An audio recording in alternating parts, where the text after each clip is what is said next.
get started. Yeah. That way I want to, honor and respect your time and respect the time of the folks that are joining us tonight. So just to get us started, giving the talk is not just an Instagram. It's not just social media, right? And you've had a journey to get there. So can you share with us a little bit about what that journey's been like to doing the work that you do? Yeah. Let's see. I've always been really drawn to work around advocacy, self-advocacy and health. And I started off teaching high school English. That was my first career outside of after college. And my vision was to try to empower people to learn how to communicate themselves. And in the process of becoming a high school English teacher, my first year teaching, I had 5 students who became pregnant who didn't want to. And the school I was teaching at had no sex education. And suddenly it was really interesting for me to realize that I was trying to teach these young people about metaphors and similes, and they were just basic life skills that they did not have access to that were inhibiting their ability to be successful in all the other ways that we wanted to support them. So I actually got in trouble with my school for teaching poetry that was written by people affected by HIV on World AIDS Day. They said that was crossing the line. So I went and got my health science credential and started teaching health education. And I've been on an interesting route of teaching internationally and then focusing more on health and then switching over to sex ed specifically and working for a local school district on a CDC grant around sex ed. And then I broke free and started my own business.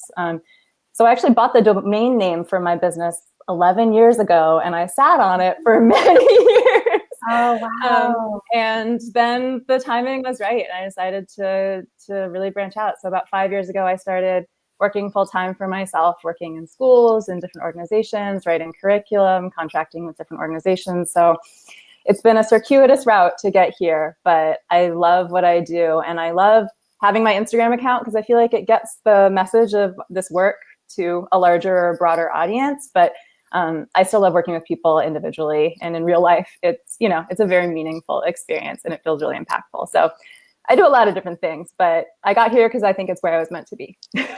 Wow, that's awesome. So yeah, your Instagram definitely has been catching fire, and it seemed definitely as you started creating some really unique and informative posts around consent, it seemed like your follower count really, upped there, and the messages and the information really resonated with people. Well, and for me, that was really powerful because I don't know much about social media. I'm figuring out as I go. And everything I was told about Instagram was you can't have text in your images. It has to be really colorful. There has to be a lot of variation. And so I one day was winging it, and I just wrote this in my notes app on my phone, and I turned it into an image, and it went wild, and people started sharing it. And to me, that just indicates the fact that there's so much interest about consent and so little information about actually how to communicate around consent and what to do. And I think people are just so hungry for that information. So I'm glad we can talk about this tonight, because I think that it's so relevant and it's so needed. Definitely. And I have to, before we get into the nitty gritty, I have to say, so I love the decor that you have in the background. Thank you. Everyone should have a vulva in their dining room. Absolutely. We've got one to match here, but I really like the version that you have. Who's the artist? Oh, I'm not. I do all my own work. Where can we get this piece? Well, it was the prototype for one of my laminated posters that I bring with me to schools and organizations. So it's the one that didn't make the cut. I feel like it was a little too Art Deco and a little too abstract. People are like, mine doesn't have those colors. I know, right? I get that question all the time. The internal anatomy that I have for bodies with ovaries, the vagina looks a lot like a carrot because I tried to draw the elasticity of it. And so whenever I post it, the final one for the vulva that emerged too looks like an avocado. So I've got the carrot for the vagina and the avocado for the vulva. And people just tell me that after my trainings, they can't look at food. They can't unsee that now. Exactly. I can't unsee that vulva avocado. Let me see. Oh, there we go. See, I got it. I got it up. I think that says, do you see the comment?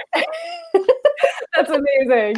Thank you. We also have some religious iconography in my house because my partner really loves Catholic iconography. So yes, it's not the only Virgin Mary. In between the thighs. Love it. It's a special place. It is a very special place, very sacred. That's a sacred place. Yes. Thank you. Yes.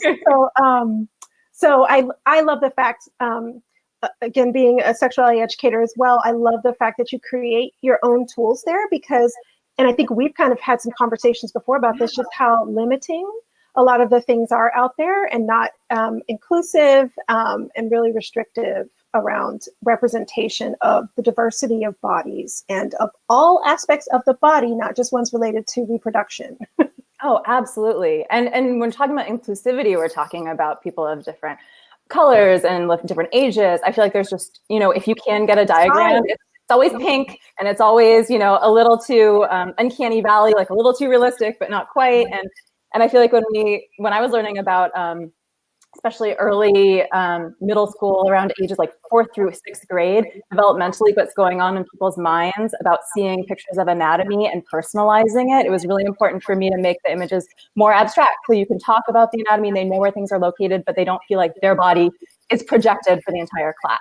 And so just finding those strategies to try to deliver the content in a way that will really be received without those kind of resistance that we can often put out. I love that. And I think, and just to clarify, so are you teaching curricula that you write, that you develop, or are you teaching other like evidence-informed or evidence-based curricula? I've taught all of them. And when I worked for my local school district coordinating grants for them, I vetted hundreds of different types of curricula. And in the end, I write my own because I feel like anyone that works in the field knows that, you have your favorite activities to do and the things that you integrate. But I feel like there's still so much in terms of body positivity and talking about pleasure and inclusivity, especially around gender and the terms that are used, that even the best evidence-based curriculum that's out there still is behind the times. Exactly, because it takes so long for them to research it. Yeah, Brooke is here with us too. I wrote a curriculum that we were reviewing to have it qualify as, evidence-informed, and the process takes years. And that's just it's just not fast enough to get young people what they need. Exactly. Especially with social media and blah, blah, blah. We could go on forever. We could have a whole separate thing all about sex ed and everything that it needs. And so I want to say hello, Brooke. Brooke is one of our newest members to the group. And so hello. Feel free, y'all, as you're watching this, share your thoughts, share your comments, share your questions. We want to integrate all of those into this experience, make it the most meaningful as possible for you all. So let's dive in. Let's dive into the topic of consent. So just kind of to frame this, why is consent such an important skill to learn? Yeah. Consent touches on so many important aspects of communication and human interaction. Because at the end of the day, consent is about having choices. It's about being able to connect with what you want, and it's being able to communicate that to other people and having exchanges where your wants and needs and boundaries are communicated to other people.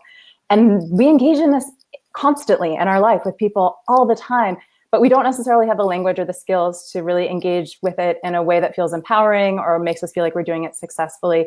And so for me, consent is just such a big deal because if you have these tools, you can feel like your communications and your engagement with people is coming from a place that it really is rooted in what you want and what you need and what you believe, and you can feel like other people really see you in that way. So it's I feel like it's just so big and so essential and so important, and the fact that it's just like a trend for me is kind of like we need to take it out of this trend space and we need to make it just a necessary part of human interaction that we can all understand in a better way. Yeah, I love that. I love it. Why do you think it's so challenging for like present day, like the challenges that we're seeing present day with adults in trying to like really understand, especially adults with children? Because I think one other thing we didn't share is that you have little people in your world. Yeah, right? I've got a 3.5-year-old kiddo who is out of the house right now so that we can be talking in silence. Yeah. But yeah, no, a lot of my day is spent with this little person. So when I was reading some of the questions that you sent me ahead of time in terms of thinking about what we would talk about, a lot of it's very relevant because I've been dealing with all of the issues around toddlers and autonomy and then thinking forward to later years as well. So yeah, I engage with this professionally, but also as a parent. And it's interesting to see how becoming a parent has really shifted my understanding of it and my understanding how essential it is to start at such a young age. Because I think historically, when consent first came up, there's this idea you're talking to college students, you're talking about sexual assault. We need to have a way to talk about this to prevent these bad things, as opposed to understanding from like infancy that communication, talking about bodies, learning how to communicate about bodies and comfort and interaction is just an essential skill we should all be practicing from the start. Absolutely. And so you bring up infancy. So about a year ago, there was like this buzz about, there was like a sexuality educator, I think from Australia, who did an interview and was talking about the concept of consent in infancy, how it should start in from kind of the beginning, and talking to them during diaper changes. And so one of the things that was like pulled from that was kind of sensationalized was the idea of asking permission before you change an infant's diaper. So can you speak to what are the real takeaways that we need to get from that and why? Yeah. So, this became popular about a year ago, but that philosophy about communicating, about interactions is actually a really important aspect of RIE, which is a parenting philosophy that stands for Resources of Infant Educators. And it was started by this woman, Magda Gerber, long time ago. This is not something new. But the idea behind this philosophy is that babies are born with unique personalities and desires and feelings from the start. And they don't necessarily have the ability to communicate them in the way that we understand communication with language, but they're letting us know how they feel in lots of other ways. And that you want to honor the fact that they have feelings and preferences, and we can often forget that. You know, sometimes babies cry a lot and we like change their diapers and get them fed, and you eventually realize like, oh yeah, they're just people with feelings, and sometimes they have crappy days too, you know? So part of it is just starting off by honoring the fact that babies are people and they're people with feelings. And so the controversy that really emerged was around like, well, how do you ask a baby permission to change their diaper? And what if they say no? And I can speak firsthand about the fact that kids don't like having their diapers changed. It seems counterintuitive, you know, if you've got a poopy diaper, who wants to sit in that poop? But most toddlers do. And so when you're starting to talk about consent from a very early age, you're talking about communication.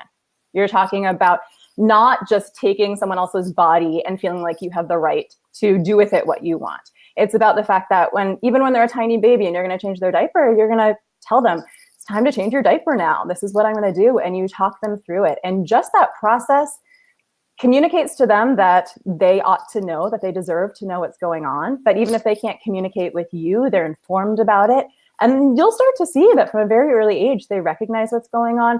They'll even maybe help you or maybe resist it because they don't want it. But either way, there's communication going on there. And that's what's so important to start from the very beginning, is just modeling how to talk about bodies, modeling how to talk about interaction. And at that age, you can't really give them a choice. You know, it's the same with car seats, and it's the same with, you know, going to the doctor. There's these certain aspects of being a young person where you don't get autonomy to decide those things. You have to be buckled into your car seat. You need to have your diaper changed. So even if there's resistance there, you're not necessarily asking permission, but you're communicating, this is what needs to happen. This is why it needs to happen. And you're being really consistent and loving in how you do that. So that's from the start. And then as they start to get older, you can start to give them choices, you know, like, do you want me to change your diaper now or in 2 minutes? You know, like you can start to give them these little modifications, like, do you want to do it on the changing table or on the floor? You know, just the notion of giving choices is so essential. And that's what toy they want to hold while exactly what toy they want to hold, or do you want to sing a song? What song should we sing while we're doing it? But the idea of just giving them choices so that they can feel like they have the ability to then think about what they want and articulate that and specify it. And the reality is that a lot of us were raised, and a lot of older generations were raised not having any choice or preference or ability to do that. The way that people parented before and were taught was right to parent was that the parent knows best and you do what needs to be done and the child should be passive. But we now know that those types of messages from the very beginning communicate something much greater than that. What they communicate is that your feelings aren't necessarily important and you don't get to have a say in things.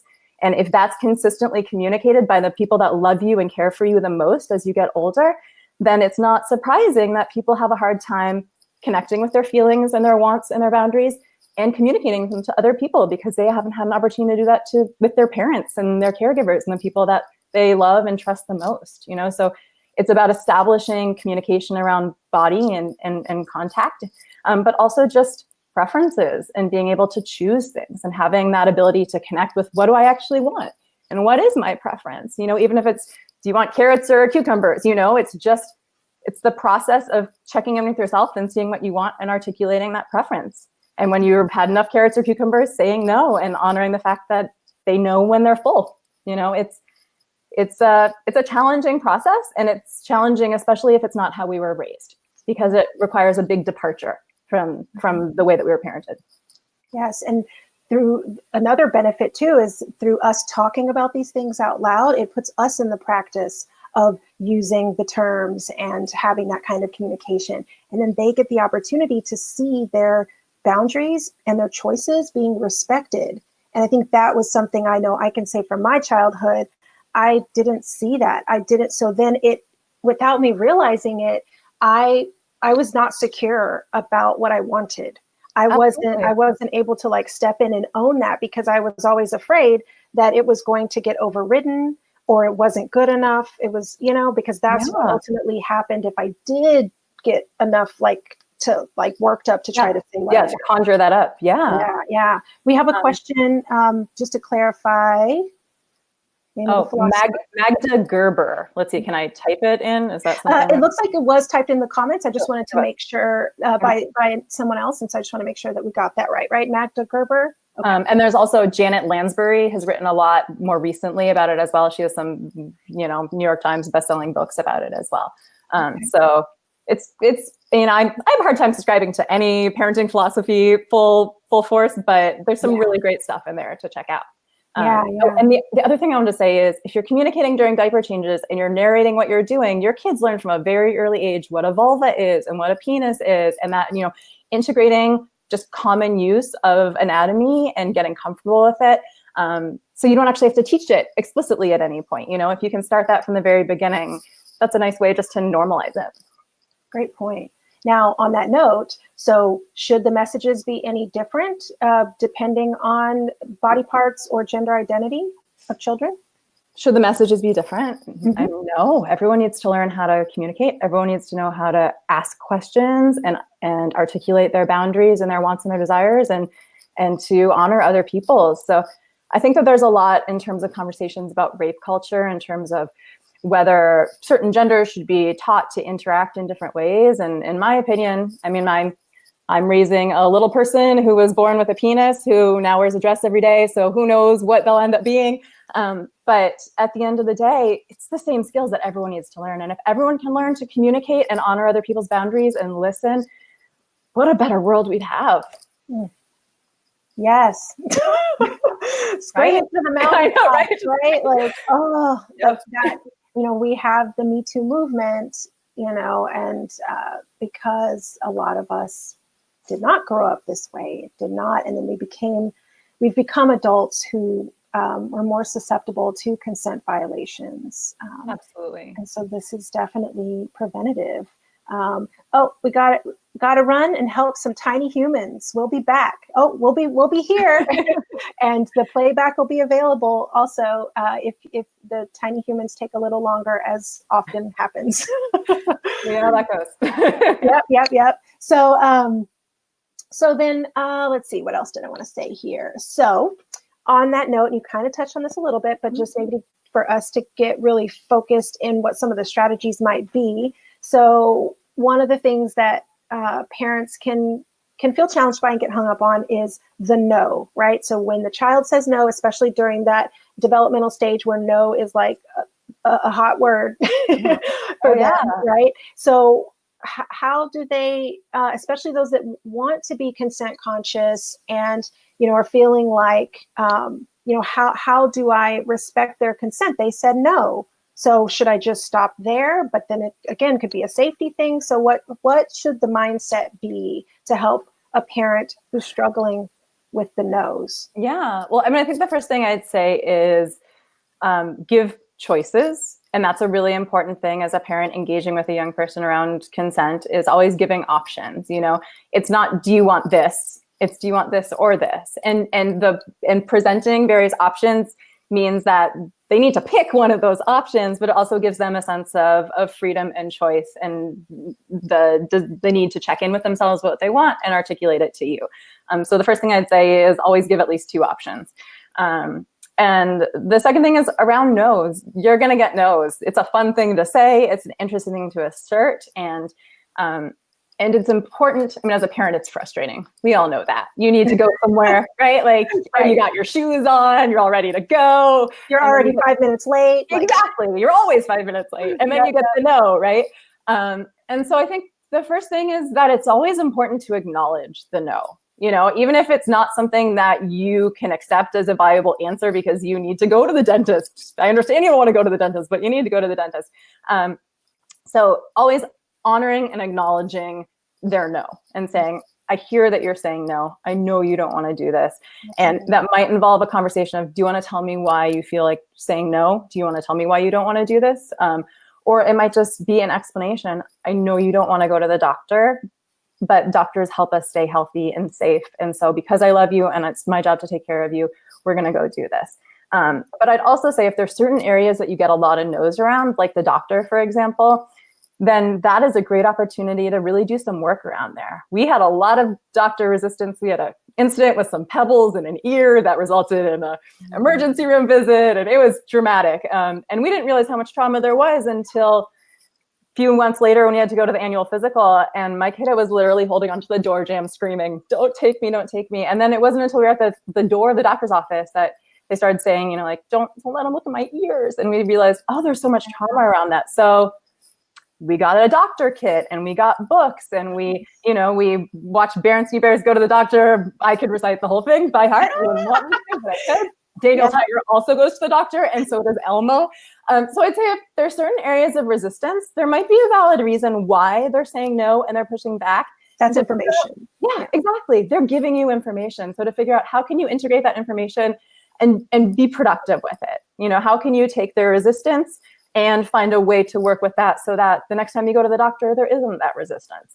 But a lot of it's just about choices, making sure that you're giving multiple choices so that there's less of an opportunity for now. Do you want to go now or in 1 minute? Because that'll make us 6 minutes late, not just 5.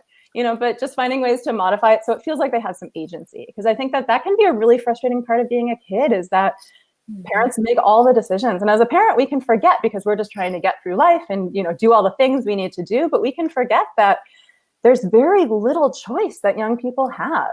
When it comes to their day to day, they're not deciding when they go to the zoo or to daycare or to this place or that place. That's all being decided for them.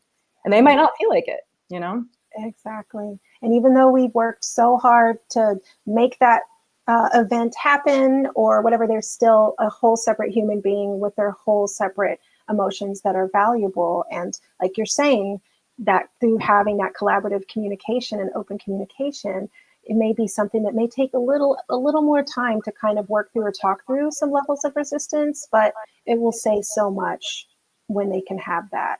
Absolutely. And it makes the conversations easier, especially if you're stuck in a no zone. It can feel like you're never going to get out of it, but it pays off tenfold once you can start actually having those conversations. Yes. So what about siblings? So siblings that may be of around the same age in particular, those what kind of opportunities and ways can parents integrate a culture of consent and understanding of consent when they're dealing with 2 young people around those same ages? Yeah. Well, I mean, the first thing is that sibling rivalry is a thing, and that's tough, and there's going to be the desire to manipulate and anger and frustrate and all of those, practicing all of those emotions and communication styles. It's great when you have a sibling and you can do that. As a parent, it can be really hard to watch and hard to figure out how to govern and navigate and support young people in all of that. But I'd say that even if you're feeling frustrated, it's a great opportunity to see your young people navigating these things together with someone that they know loves them. And so that's one of the key things about a sibling, is that it's a safe space to kind of navigate these things, which is one of the reasons why siblings can be so cruel to each other, because there's that foundation of love and that understanding, which is tricky, So I think as a parent with siblings, the real focus is on communication, communication, communication. Instead of yelling, instead of, mumbling or doing all the things that young people do when they're angry, is really to try to get them to understand, what is it, you want to borrow her sweater? Great. Tell her you want to borrow her sweater. Ask her if you can borrow her sweater. But really just being explicit. And, a lot of the conflicts that emerge around siblings are about miscommunication. So just being really explicit and intentional about modeling how you ask for things, instead of just going and taking things out of your kids' rooms the way that you do when you're, just managing life. But yeah, so it's about modeling the type of communication you expect between them. It's about reminding them how to engage with each other in respectful ways. And if there's going to be a lot of hangups and a lot of mistakes, then that's okay. I think that's the thing that people have a hard time with when you're talking about parenting and you're talking about these skills. You're so scared of making mistakes. And we all know, as parents, we make mistakes constantly, and those are how we learn. And with siblings, they're going to make mistakes, and that's how they learn. And so these are great opportunities to talk about them after the fact. What made you angry? What could we do differently next time? Would you want them to do that to you? No. Okay. What would you want differently? Just to really talk it out, and use all these opportunities to talk about how in our lives with other people, we also want to apply these skills. We also want to communicate better. Absolutely. So as we move down like the age timeline, so out of maybe like the toddler and the preschool years, and so maybe more elementary age, or like, pre-puberty, what are some unique conversations or elements of consent when it may start to relate a little bit more to topics around sex or sexuality? Yeah, well, I'd say that the early elementary, it's all about friendships. And I think that friendships are the best way to get into talking about romantic relationships or intimate relationships or any other dynamics that are going to emerge. Because at the end of the day, we should all have a really solid understanding of what a good friendship is. And if you can have that, then that is your framework that you use to determine whether any relationship is healthy and whether you're engaging with it in an effective way. So when you're talking early elementary, you're talking a lot about different types of conflicts with friends, people being cliquish, people feeling rejected, not feeling seen, not feeling included. And so those are great opportunities to really start those conversations about, like, how does that make you feel? How do you want to be treated? How can you communicate that to other people? How can you tell them what you need? And just kind of using those opportunities to really set a foundation for high expectations around friendships and relationships. And then if you have that communicated, then it carries with you. And I'd also say that around that age, as a parent, if you're partnered with someone, you want to be really explicit about your relationship with your partner. Like, I love daddy because he X, Y, and Z, or like mommy, she does the laundry and, all these things that help me make things easier for me. But she also gives me hugs and expresses her affection for me and makes me feel good and listens to me when I'm sad and, and brings me tea in the morning, and these little things that make me feel cared for. So just being really explicit about what it feels like to be cared for and how people do that for you and how you appreciate that. But I think that we just don't do enough about explicit modeling about expectations and communication. That's such a great point. And then in that, I'm also hearing like feelings and empathy, and like those are important things for them to understand, and like gratitude, right? Yeah. If they can see how it is that we relate to people on those levels, that it's not just about like conflict, oriented elements. Yeah. We know how to be expressive in those very like loving and intimate ways, then they can be comfortable receiving that, and they can be comfortable providing that and giving that in different relationships. So I love that you bring that up. That's really important. Well, and it's about just creating high expectations. I think that so much, we still have this framework that when we're talking about relationships, like we're talking about preventing bad things, like we don't want people to be in abusive relationships. We don't want people to, get pregnant before they're ready, like all these things. But instead, what if we really shifted the frame to, we want our kids to have healthy, fulfilling, satisfying relationships, and we have them with our partners. So we want our kids to have them too. So we need to teach them how, like we teach them how to eat their vegetables. We teach them how to hold someone's hand or look both ways before they cross the street. We need to teach them how to have fulfilling, satisfying, supportive, healthy relationships. And if we're not explicit about that, they're not going to get it from anyone. And it's not that hard to do it. It's just about really being communicative about what's important to you and the people in your lives and why they're special and why they matter to you. Yeah. Okay. I love this. But let me challenge us both here and everyone watching, like real talk. What I find, and definitely in the platforms and the different conversations that come up, is that there are a lot of adults of today who are struggling in their relationships. And a lot of that, you could tie back to not having had these skills taught to them, modeled for them. And so there are a lot of people that are in family dynamics or in couplings, and they're not the healthiest, or they may not be getting what they really want. They may not be feeling the things that they really want to feel in it. So I think there also can be that reality that they may be exhibiting conflict-oriented dynamics, and then thus modeling that. And then the children in the equation then start to, mimic that, or that's the messaging that they pick up about love or about relationships. And so then there's like just this cycle, right? This like circle that can be hard to get out of. Do you have any thoughts on that? Because that's been something that's been on my mind as I've seen a lot of, comments and people just really feeling frustrated around this stuff. I think the first thing I'd say is that relationships are work. And we need to communicate that to our kids. I think that there's so much in terms of like, well, where do we learn about relationships? Largely from TV and movies, and they make it look easy, like either that or it's bad and it ends, right. Those are kind of the options. You don't really see people in movies and in TV working through their relationship, because that takes too long, and we only have like a 30-minute. You can't go to couples therapy and work it out and like slowly, gradually understand each other and build our relationship. That's not primetime TV, but that's reality. And I think that it's okay to we should be communicating to our kids that relationships require work, and that loving someone is work. And being explicit, work can be challenging, but that's different than it feeling painful. That really trying to understand someone else's perspective can be very hard, and we can feel really strained by trying to do that, but it's also important that we try. So the first thing is relationships are work. The second thing I'd say is that people have conflicts, and sometimes we have conflicts in front of our kids. And if we're going to have conflicts in front of our kids, then we need to be able to have resolutions to those conflicts in front of our kids.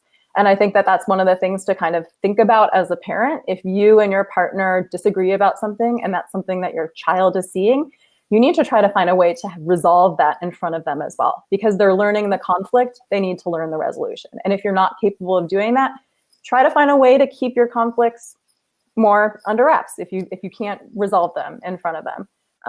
But to understand that there needs to be a balance of that dynamic and that energy. If all they're seeing is the conflict, they're going to start mimicking those patterns. And that's tough, because we want to hold ourselves to high expectations, but being in a partnership and being in life and being a parent that's working and caring for your kid is hard work, and balancing that is tough. But trying to find a way to at least communicate around resolving conflict and acknowledging like, oh yeah, that was a really hard conversation. We really felt very different things. I'm not sure if we were really hearing each other. I'm not sure if I really heard what Daddy was saying, or if he really heard what I was saying, but I want to talk with him more about it and figure out how we can get to understand each other better. But, and I think that in some ways we think that that's like treating kids as if they're too mature and they can't handle that. But if they're old enough to be able to watch us have conflict, we need to find a way to try to teach them how to resolve it as well. Because that's what a lot of us didn't get. A lot of us got all that tumultuous conflict, and because there was that power dynamic, hierarchy, kind of authoritative way of seeing things, then they were like, well, we're not going to talk about it. And so then it's this awkward, after the fact or next day thing where nobody's talking about what just happened. And then as a young person, you're creating narratives that are not based on having all the information and are not with an understanding. It creates a lot of insecurity and instability and feeling like, oh my gosh, then you're walking on eggshells because you don't want for that to happen again. So Absolutely. I love that you're bringing this up, that's like that secret sauce again, is that communication, is opening those lines of communication so that you give them the information so they know the context and how to process what's happened, and they don't internalize it as something that they caused or that's about them or that they have to take responsibility to fix. Absolutely. That's so important for them to understand their role in it. And I think as young people take on so much when it's not explained to them. There's the expectation that they must have done something or it must be their fault, and really being so clear about the fact that it's about communication and it's about you and your partner, and you can apologize. I'm sorry that you had to see that. That felt bad for me, and I'm sure it felt bad for mommy, and I'm so sorry you had to experience that too. Yeah, I love that. Just like normalizing, again, feelings and experiences, and putting on our listening ears to kind of hear what it is that they did feel and observe in the situation, because we could have been all caught up in, the moment and saw it just from our perspective. So love. I really like what you said before, though, about that hierarchy. And I think that we can forget, especially if we were raised in a family that had a really strict hierarchy in terms of mother knows best or father knows best, and you don't question it, that it also, in our culture, it requires actively cultivating a different culture in your family. If you don't do something to disrupt that, that's what you're going to inherit, and that's what your kids are going to feel. So you have to, situation like that, are you going to ask them? You're like, what could I have done differently? How could we have communicated differently? What could we have done? And empowering them to kind of think about it too. That is uncomfortable as a parent, to put your kid in that position. You're not asking them to tell you what to do better, but maybe thinking about, engaging with them in a way that empowers them to think that they could have an opinion that would be useful, that they could navigate a challenging situation. Absolutely. I'm going to share this comment. It's from Sarah. Sarah had to run. She had to watch those debates. We're running up against these debates. Thanks for hanging in there. But it looks like that Virgin Mary vulva. Yeah. Sounds like you're going to be putting up an Etsy. No, I know. I need to create a store for those. and it's side business. It's going to be called Virgin Mary vulva now. Mary vulva. It's catchy. Yeah. It's offensive to some, but it's catchy. I'm going to the VMV. You don't have a VMV on your wall? Exactly. Like, where have you been? It's all the rage. So, okay. So we recently shared a little bit on this topic. I'd love to hear your insights. So other adults in the world, and especially those that are not respecting the way that you're looking to raise, right? So these are a lot of times those other generation family members or other parents or whatever. How can parents navigate those other relationships, those folks that are not respecting your child's consent, or that are not respecting the way in which you want to raise your child with attention to consent and body autonomy? Well, I think there's two possibilities. The first is that someone doesn't understand. They've never really been exposed to a different type of parenting philosophy. In their mind, there's one way that you raise kids, and you're just doing it wrong.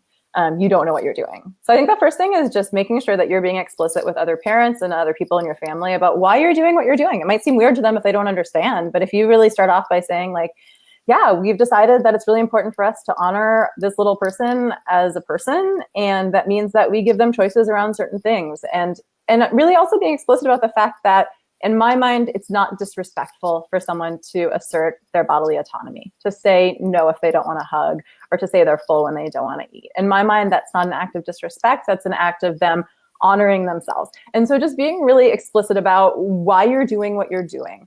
And if you've done that and then there's still resistance, at the end of the day, you're a parent and you get to parent how you want.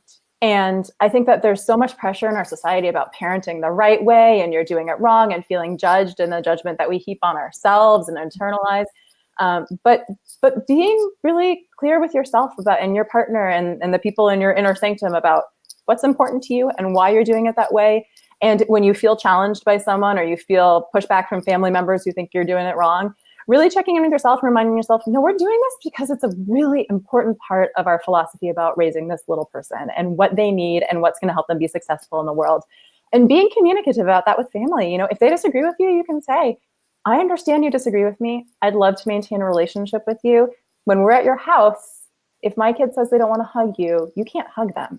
That's really important to me. If that's a deal breaker for you, then we need to come up with another solution, because for me, that's a deal breaker. We don't force touch. That's really important to us. And you can explain all the reasons why, but if they resist it, that's your line. This is what we do. This is important to us. You need to honor that, or we need to take a step back, which is a hard thing to do. But in my mind, my child's bodily autonomy is so much more important than a relationship with a person who doesn't respect them. Mm. Absolutely. It's hard to draw that line, but if you really check in with yourself about why you're doing it, you'll realize, oh, this isn't like a frilly thing that's a trend. Like, this is integral in my understanding of how to raise an empowered person. Yeah. And that's not negotiable. Yeah. And I'll say that this can be really hard for folks that are thrivers of sexual trauma, sexual abuse, or consent violations of different kinds, and especially when those perpetrators or those violators are still in your world. They've now become the grandparent or the uncle or the of your child. Yeah. And again, trying to find your voice, especially if these were issues that were shoved under the rug, unresolved, unaddressed, that can be really hard. People can tend to go back into that place of being a child themselves, and it's hard to find your voice in those situations. When you Absolutely. And in those moments, you also, I think the most important thing to do is be able to connect with how you were so deeply affected by what they did to you, and know that from the deepest part of your heart, you would never want that for your child. And that's how you need to draw strength to really stand up for them, and for the way that you're approaching this differently, is just knowing you would never want your child to feel violated the way that you did, and that it's your job as a parent to protect them from that. And you can do that, and really truly believing that as a person charged with their care and their protection and loving them, that is your priority. Absolutely. Does any of this, or in what ways does this possibly look different when we're talking about children of different abilities, of varied abilities, or that may have different diagnoses? I know we get a lot of questions around ADHD or along the spectrum. Are there any elements that may look a little bit differently, or that parents should consider in those situations? I think the reality is that every child communicates differently. And that's a really important thing to notice, and really, as a parent, to learn how your child communicates, and how they let you know when something is really important, and how they let you know their boundaries. And depending on how verbal your child is and how they're able to really communicate, that's going to look different for everyone. But as a parent, it's your job to really identify that in your child. And then depending on how communicative they are with the world and how able to express themselves they are, it's about helping them cultivate those skills. And for some kids, it comes really easily, and for some people, it doesn't. I'm writing a post for tomorrow about how do you talk to someone who doesn't want to talk? How do you communicate with someone who doesn't want to communicate? And that is really common when we're talking about kids, and with kids on the spectrum too, either not wanting to or not feeling like they can communicate. And a lot of that is just about really making them feel seen and heard, and hearing them in the way that they're able to communicate themselves. And that might look different for one kid as opposed to another, but as a parent, your job is to know your child and to meet them where they are. So really, part of that might be being a translator to the rest of the world about how your kid communicates their boundaries, and working with them, coaching them to make sure that they're communicating them in a way that other people will hear. But that's all kids, that doesn't necessarily only impact certain types of kids or kids with certain diagnoses too. I love that. That's exactly it, right?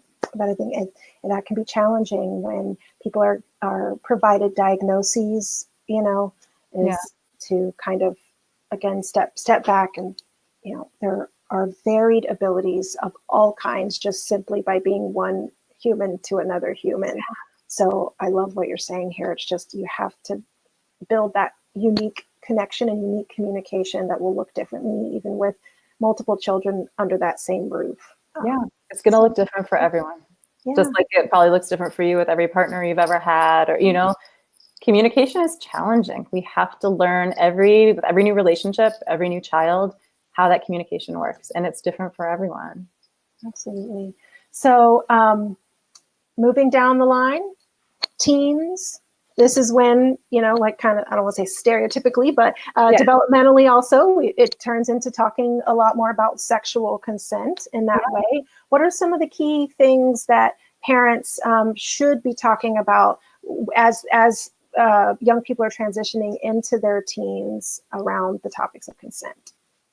Yeah, well, I mean, I think that it's important to not necessarily isolate consent from all the other aspects of talking about sexuality and your hopes and expectations around sexuality for your child. I think that consent is one component, but you need to be able to talk about pleasure. You need to be able to talk about all these things in coordination with each other. So it's about setting high expectations and hopes. And that's how I think how you start. Like, I want you to be in really fulfilling relationships. I want you to derive pleasure and joy from the people that you're with. And in order for that to happen, in order for you to be in a fulfilling sexual relationship or intimate relationship, you need to have these different factors in place. You need to be able to feel like the person you're with is really listening to you. You need to be able to feel like you can really communicate your wants and needs and boundaries to them. You need to feel safe around them and respected. You need to feel like when a conflict comes up, you have some tools to figure out how to navigate it, and that you need those things in place before you really explore physical and emotional intimacy with someone, because you need to protect yourself,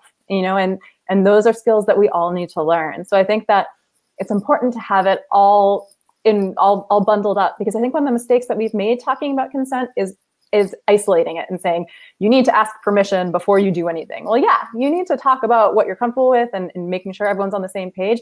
But when we take it out of the whole communication and coordination and dance around intimacy, we're missing something really big, which is that it all needs to work in concert. It's not just about saying, like, do you want to have a vaginal penile penetrative sex tonight? That's not a realistic way of communicating, but it's about saying, like, I really want to be intimate with you, and communicating how you want to be intimate with someone and communicating your hopes and your expectations around it. And as parents, communicating that to your child. I want you to have really fulfilling relationships. In order to do that, you need to be able to talk with the person that you're with about what you're comfortable with. And my hope for you is that when you decide to be intimate with someone, that you're going to be able to do that. And really modeling, like asking people what they're comfortable with, what they want, what they don't want. And just kind of like bringing up these different components. I'm not asking you to like model sexual negotiation with your children, but really I frame it around expectations and hopes. I hope you're going to have a really fulfilling relationship. And I think that these are important things to make it that way. And what we know, and when it comes to research, is that when young people are told that sex is pleasurable and have high expectations, they actually have less of it, because most teenage sex is not very excellent. It takes work to have good sex. And when young people aren't told that, they're not told, oh, sex should feel amazing, you should feel safe and respected, and they have a sexual experience that isn't good, they kind of think like, well, I guess that's what it is. I guess that's what, I don't know what the hype is about, but I guess that's all it is. And when young people are told sex should feel great, you should feel physically good, you should feel safe, you should feel fulfilled and excited and all these other things, they have it less, because it's less likely that young people are going to find themselves in a situation where they have those different things in place. But you want them to have a fulfilling experience. So if you can start communicating that from the start, there's a better chance that when they find themselves in that situation, they have those different components in place. Absolutely. Yeah, I saw that play out with my oldest, who's a junior in college now, 20, and she delayed her first time because like she had a lot of information about it, and it wasn't something that she was then like, trying to do in order to see what it's all about, and she wasn't just accepting what other potential partners were trying to tell her it was all about, because then she could sift out really quickly when she was talking to someone who didn't grow up with a lot of the facts. Absolutely. And I think also another component is just talking about masturbation and talking about self-pleasure and making sure that they're not running out to have sex to figure out what sexual satisfaction and pleasure is about, that they know that they can figure that out on their own and have a really fulfilling relationship there and not have to seek it out from other people. Because young people they've got crazy hormones going on. They're horny. They want to figure it out. They should be able to, and they shouldn't have to look to someone else for that fulfillment. And we need to tell them that. Yep, absolutely. So Rosalia, another member of the group who joins in from Canada, is I'll share the comment here. Gah! I don't know if that's how it really sounded. I had the wrong time zone, just jumping in now. Well, we're glad that you came now, and you're going to love this playback. So Rosalia is someone that has a podcast that's going to be coming soon that centers consent. So you're going to want to watch this playback, and we can keep continuing the conversation even after. And so because of time, we will need to wrap up to respect your time. And so what are, in kind of some wrap up stuff, what are some of your favorite books or resources that you like to recommend around this topic of consent? Yeah, I mean, when you're talking little kids, C is for consent is a great one. My favorite one for lower elementary is just My Body Belongs to Me. I think that finding fun, I mean, we've had that in our house since my kiddo was born, and it's been a favorite since he could, start picking things up, because it's exciting to think about communicating your boundaries and thinking about who's special to you and who you feel safe with. These are things that people like thinking about.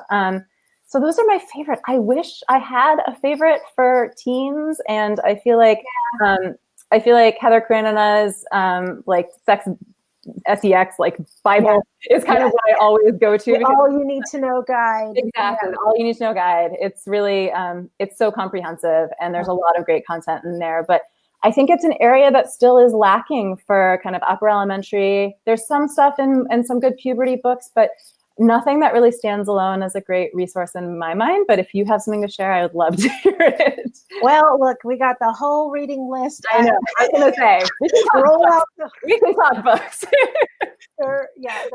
Honestly, yes. There are so many books, but I agree that in terms of centering consent alone, there are a couple that I actually didn't put on the reading list that centered consent because it wasn't in line with the more of a sex positive approach.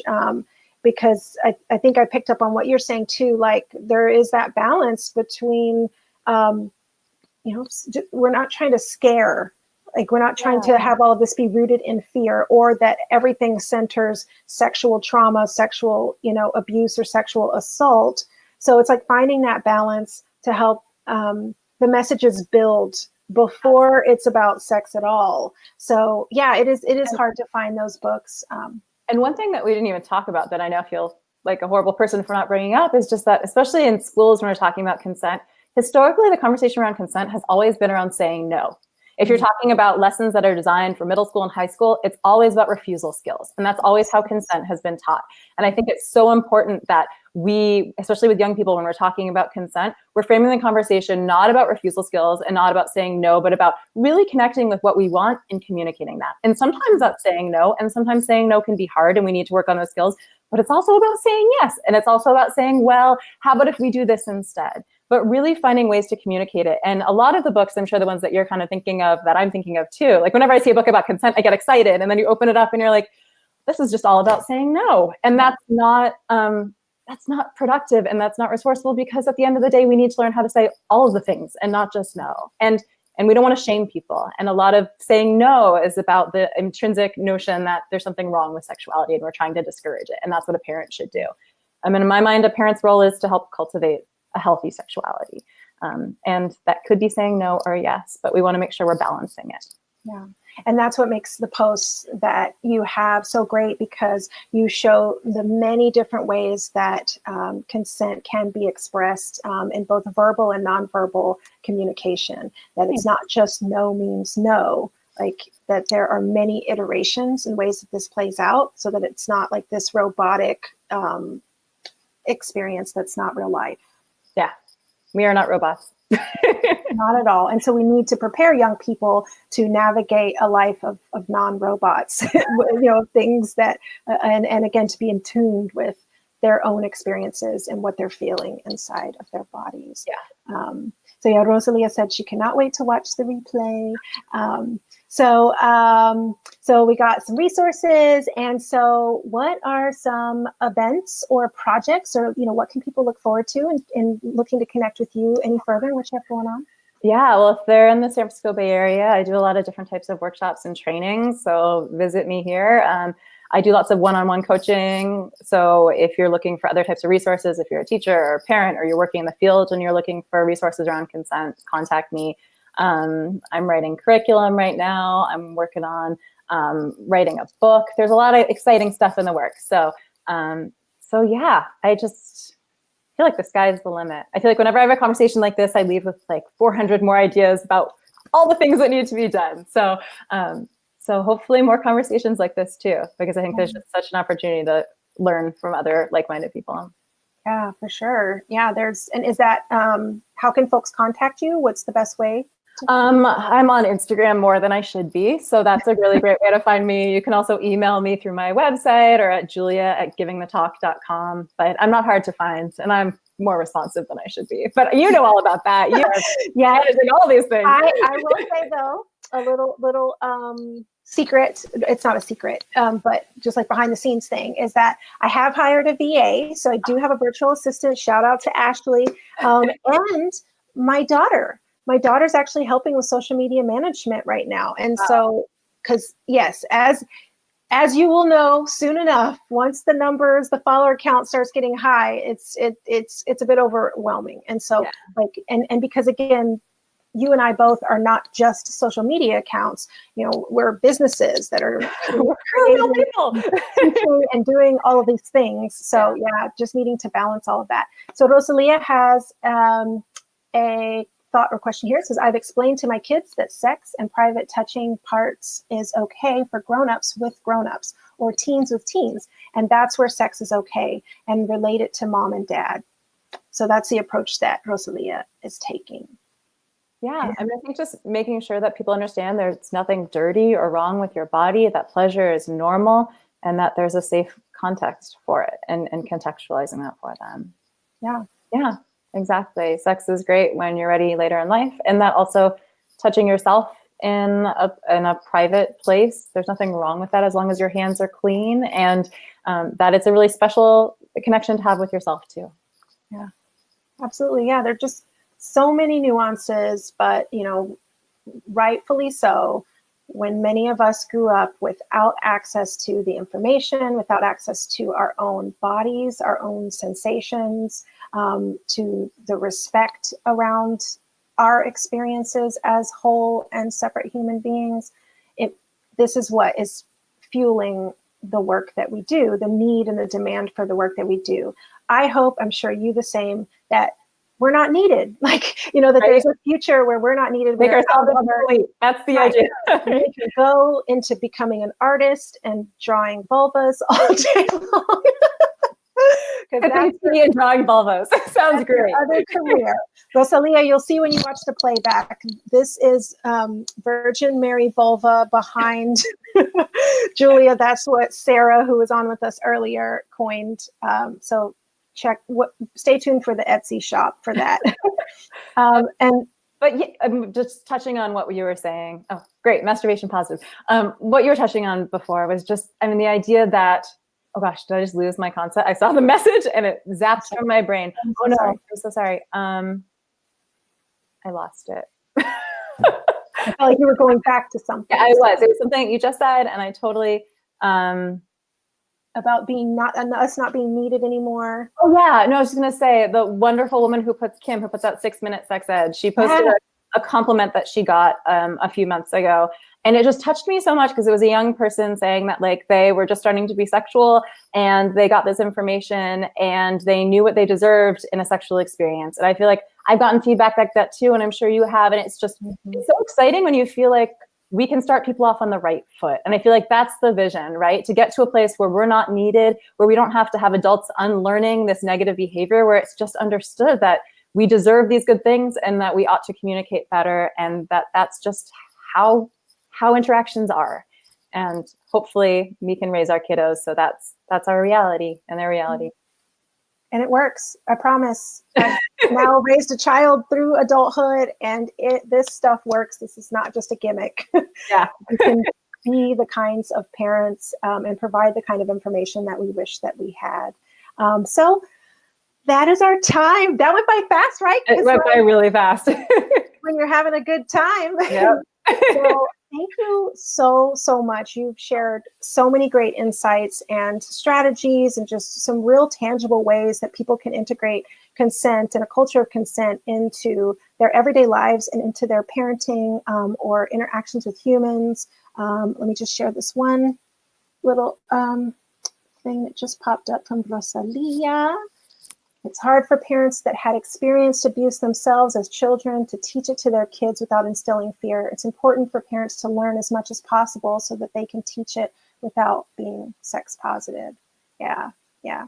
Yeah. I mean, I think so much about that is just doing the work ourselves, educating ourselves, going to therapy or reading the books or just spending time thinking about, our values. And I think that that's a lot of what you do when you talk with parents. And I do that too, just really doing a real evaluation of your own values so that you can make sure that you are aware of what you're communicating. Because I think so often if we were raised in a certain way, we're not even aware that we're passing those patterns on. It's just so integrated into who we are and our expectations around parenting. So checking in with yourself and being really conscious of what you're communicating. Yeah, it's a journey. That's the thing. Like nobody comes into parenting with all the tools. And even though now we have the internet, we've got tons and tons of books in bookstores, we've got everything at our fingertips. And no one, I don't care how old you were when you have that child and how much life you've lived, nope, never going to be prepared in the way that's going to lead to no mistakes or no trigger points. So we're all in this together. We're all in it together, right? Making those mistakes and learning from them together, right? Absolutely. Absolutely. All right. Well, thank you so much. And this will be available for playback. And so folks, I'll be posting in the caption, ways that people can get connected with you further if they'd like to do that. And I really appreciate you sharing your time with us. Oh, thank you for having me. I love this. All right. Well, you all have a great rest of your days or rest of your nights and enjoy this playback because it's really good. Have a good one, y'all.